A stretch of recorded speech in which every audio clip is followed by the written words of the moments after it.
So guys, as promised, today we are going to be making chocolate chip cookie pie.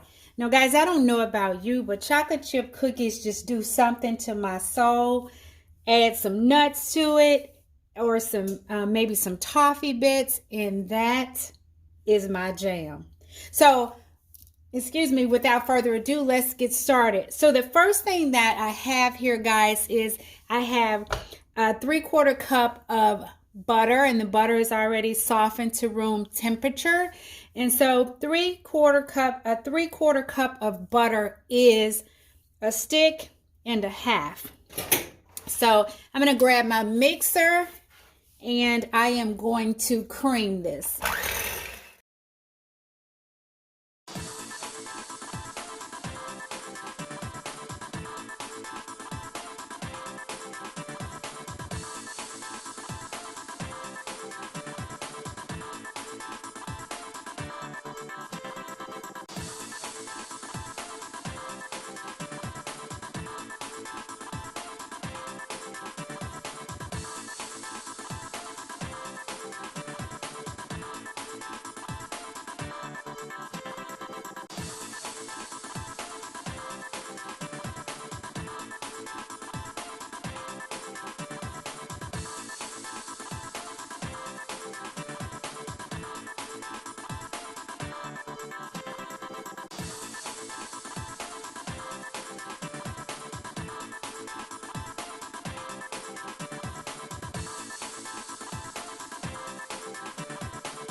Okay, so the next thing that we're going to do is we're going to add in our chocolate chip. I was going to say chocolate chip cookies. We better not add chocolate chip cookies in here, but we have chocolate chips. These are, I'll show you what these are. They're Townhouse, I believe. Is it Toll House or Townhouse? Okay. So I like to use the milk chocolate ones, Nestle Toll House. You can use semi-sweet if you want. You can do this. I wouldn't recommend doing it with white chocolate just because white chocolate tends to have a higher fat content, and so I'm not sure how that would bake up for you. But if you decide to do it with white chocolate chips, comment down below and let me know how it turned out for you. Oh, this smells so good, guys. Okay, so just a couple more ingredients. Now, my nut of choice tends to be pecans, and so I had these pecans that I picked up at Costco. They were halves, and I just broke them up to make them chopped. And so we're going to dump these in. So what I have here is a cup of chopped pecans. You can also make it with walnuts if you like chocolate chips and almonds. You know, you can do that. You can have some fun with this recipe. Use what you have. So if you don't have any pecans, but you have walnuts, then use walnuts. If you don't have walnuts or pecans, but you have almonds, use that. Macadamia nuts, whatever you have, use what you have. Okay. Okay. And then lastly, I have 1 teaspoon of vanilla. Just going to dump that in. And then we are going to, I want to just mix this with the spatula before I introduce the mixer back in.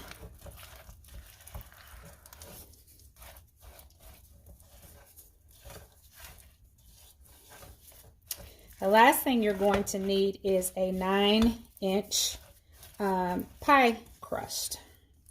Now I'm going to be using the one that you have to bake, the unbaked one, but you could use like a graham cracker crust if you choose. These are the ones, my pie crust of choice. I like this. I've had the more expensive ones, but these are the ones that I prefer, and they're from Walmart. Okay, so let's give this a little spin.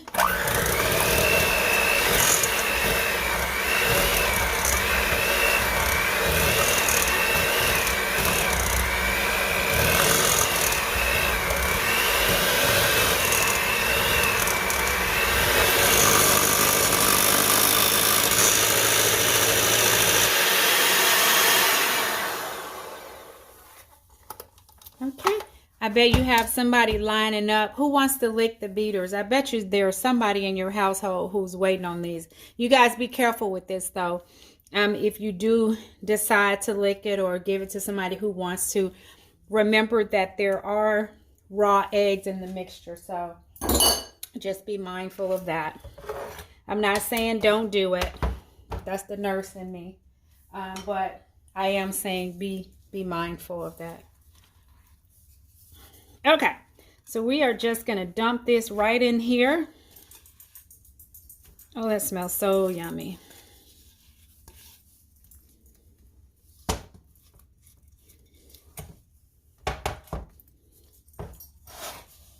I think, guys, this is a great combination. So what you have is you have pie and you have cookies. What's not to love, right? Am I right? Guys, I definitely just want to send out a shout out to each and every one of you. I appreciate you guys supporting my channel. I work really hard on the content, and so I would appreciate it if you would take the opportunity to subscribe. Make sure you comment. If there's something that you're interested in seeing me prepare, don't hesitate to reach out and let me know. And the other thing is share it with your friends, you know. But please, I upload videos every week, so make sure that you smash that bell notification so that every time that I upload something, you're amongst the first to know. Okay? All right. Okay, so you just want to get this pretty evenly distributed in the crust here. Okay. Okay. So I am going to stick this in the oven. So hopefully, guys, you've already preheated your oven. You want to preheat that baby to 325. We are going to bake this in the oven for an hour or until the center. If we stick a toothpick in the center, until that comes clean. And that typically takes about an hour to do so. What I like to do is about halfway through, I'll cover the top with just a tint of aluminum foil so as to protect the top surface. So I will be back with the finished results, guys.